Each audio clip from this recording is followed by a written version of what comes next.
नमस्कार सर. नमस्कार नमस्कार बोला ना. हा सर, तुम्ही मागच्या रेकॉर्ड मध्ये सांगितलं होतं की 26, 27, 28 या हा हा हा. तारखा तुरळक ठिकाणी पाऊस पडणार आहे आणि ढगाळ वातावरण राहणार आहे. हम्म. सर, आता पुढील कसा हवामान अंदाज राहील? नक्कीच. आज काय झालंय, पूर्णपणे गरमाटीचं वातावरण सक्रिय झालेलं आहे. हो सर. येणाऱ्या 2 दिवसामध्ये काही ठिकाणी हलका ते मध्यम पाऊस होणार आहे. आणि आजच्या या वातावरणामुळे बऱ्याच शेतकऱ्यांच्या मनामध्ये एक धास्तीचं वातावरण तयार झालेलं आहे. कारण की आभाळच तसं बीड जिल्हा असेल, दक्षिण महाराष्ट्र असेल, पश्चिम महाराष्ट्र असेल, या भागांमध्ये ते सक्रिय होणार आहे. हा. पण याचा जो काही प्रवाह आहे, काही ठिकाणी वारे थोडी शांत आहे आणि ढगाळलेली परिस्थिती जास्त आहे. आणि बऱ्याच ठिकाणी वातावरण ढगाळ असून जालन्यासारख्या ठिकाणी, परभणीसारख्या ठिकाणी थोडी वारे पण चालू आहे त्याच्यामध्ये. हे ढगाळलेलं वातावरण संध्याकाळच्या वेळेला कमी होऊन जाणार आहे, पण दिवसभर वातावरण हे ढगाळलेलं आणि गरमाटीत स्वरूप राहणार आहे. हम्म. यामध्ये पावसाची शक्यता, जसं तुम्हाला मागेही सांगितलंय की पेंडवलता, कुठे मोठे बारीक सारीक अशी पद्धतीचं आहे आणि हम्म. जास्त व्याप्तीचाही नाहीये. गारपिटीची शक्यता तर नाहीच याच्यामध्ये.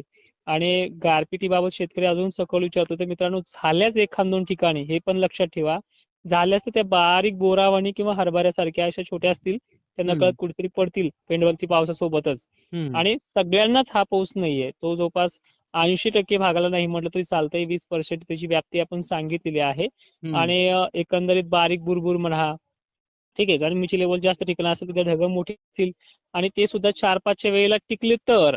आता 12-1 वाजता जे काही ढग येणार आहेत, त्या ढगाकडे पाहून तुम्ही घाबरले जाऊ नका. ते ढग फक्त ठराविक ठिकाणीच खाली सरकत सरकत मराठवाडा आणि पूर्व विदर्भाकडेच ते सक्रिय होणार आहेत, जाणार आहे तिकडे. तर हम्म. त्यामुळे हे वातावरण स्थिर राहणार नाहीये. एका ठिकाणी सगळीकडेच पाऊस होईल असं सुद्धा वातावरण नाहीये. हम्म. आणि जे काही कामं चालू आहेत, हे कामं करत राहा. आज जास्त वातावरण ज्या ठिकाणी जास्त झालं असेल, त्या ठिकाणी उद्या 27ला कमी राहणार आहे. म्हणजे हे पण लक्षात ठेवा. जितक्या लवकर हे वातावरण सक्रिय होईल, तितक्या लवकर ते निवळणार पण आहे. आणि असेच ढगाळ वातावरणाचे दिवस 31 जानेवारी पर्यंत कायम असणार आहे. हम्म. पावसाची शक्यता तुम्हाला मगाशी सांगितली, आता पुन्हा सांगतोय की जिल्ह्यांची नावं: बीड जिल्ह्यात मोजक्या ठिकाणी, धाराशिव मोजक्या ठिकाणी, अहिल्यानगर, पुणे तुरळक ठिकाणी, नाशिक क्षेत्रात कुठं तरी 1-2 ठिकाणी, छत्रपती संभाजीनगरमध्येही काही मोजक्या भागांमध्ये, असं करत करत बुलढाणा, विदर्भातल्या अनेक जिल्ह्यांमध्ये मोजक्या मोजक्या ठिकाणीच असणार आहे. हम्म. आणि खूपच मोठं नुकसान करेल असं सिस्टम देखील नाहीये. त्यामुळे घाबरण्यासारखी सिस्टम नाही. आभाळ येत राहणार आहे, खूप मोठं येईल, गरमाटही राहील. आणि काही भागांमध्ये त्या आभाळाबरोबर वारे पण राहतील. ठीक आहे. तर हम्म. अशा प्रकारचा शेड्यूल आहे. हा हा. हम्म. सर, अजून आता काही? शेतकऱ्याचं कमेंट होत आहे की 2026 चा मान्सूनचा अंदाज कधी येणार आहे? त्यांना म्हणा, अरे बाबांनो, अजून जे काही सिस्टम अरबी समुद्रामध्ये ऍक्टिव्ह आहे, ते हम्म. सिस्टम अजूनही बदललेलं नाहीये. आणि अभ्यासादरम्यान मान्सून तर कमकुवत दाखवतोय, पण दुष्काळ हा शब्द अनेक माध्यमातून उच्चारला जातोय ना, तो नाहीये. आणि हम्म. खरं पाहायला गेलं तर मार्च महिन्याशिवाय एकालाही काही समजत नाहीये.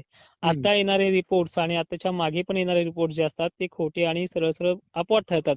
म्हणजे एक हम्म. दगड मारून पाहिल्यासारखं ठरतात. 17 जणांनी 17 दगड मारायचे, त्याला कोणाच तरी लागणारच आहे. हो अर्ध्या हो. लोकांनी हो म्हणायचं, चांगला म्हणायचं, अर्ध्या लोकांनी कोरडा दुष्काळ म्हणायचं. आणि 1972 सारखा दुष्काळ हा दरवर्षीच येणारा मेसेज आहे. मी हो. दरवर्षी मला फोन येतात की सर, आता मागच्या वर्षी सुद्धा हा मेसेज होताच. असे व्हिडिओ पण होते थंबनेल वगैरे, 1972चा दुष्काळ पडणार आहे. अरे, हो. 1972ला काय नदी नाले ढगफुटी झाली होती का? हो. अशा गोष्टी होत राहतात. पण 5 मार्चला जेव्हा आपला रिपोर्ट येतो, ते टक्केवारी सांगते मान्सूनची, त्यावेळेस तुमच्या शेतीचं नियोजन देखील लागतंय. आणि हम्म. मान्सून बघा, पहिले जून जुलै हे कमकुवतच मान्सून असतो, हे तुम्ही मानता. गेल्या वर्षी सुद्धा 2025 मध्ये जून जुलैमध्ये कमी पडला होता. मे मध्ये जास्त पडल्यामुळे तो बरा वाटला. पण हो. जुलैच्या अखेरीस आपल्याला पाण्याची आवश्यकता, पेरणी पण रखडल्या होत्या अनेक भागांमध्ये, पिकं पण करपू लागले होते. त्यावेळेस जुलै महिन्याच्या शेवटच्या आठवड्यामध्ये 19 का 20 तारखेला चांगला पाऊस झाला होता. 26 तारखेला अति जास्त झाला होता. हम्म. तर सेम कंडिशन मध्ये हे 2 जून जुलै महिने सुद्धा दरवर्षीप्रमाणे त्याच पॅटर्न 25 वर्षापासून बदललाच नाहीये. यंदा काय बदलेल तो नवीनच राहील. चोरीपट आपला 5 मार्चला येईल, पण त्याच पॅटर्ननुसार हा पण राहणार आहे. आणि परतीचा मान्सून आपला कामापुरता पडणार आहे, वळवळणं वगैरे. तर एकंदरीत टक्केवारी 80च्या आसपास निघू शकते. गेल्या वर्षी 93 निघली होती. 80 ते 83 म्हणजे 10% मागे पुढे होऊ शकते, पण जास्त काही मागे पुढे होणार नाहीये. की 40% पाऊस राहील, 30% पाऊस राहील सरासरीपेक्षा, असं काही नाहीये.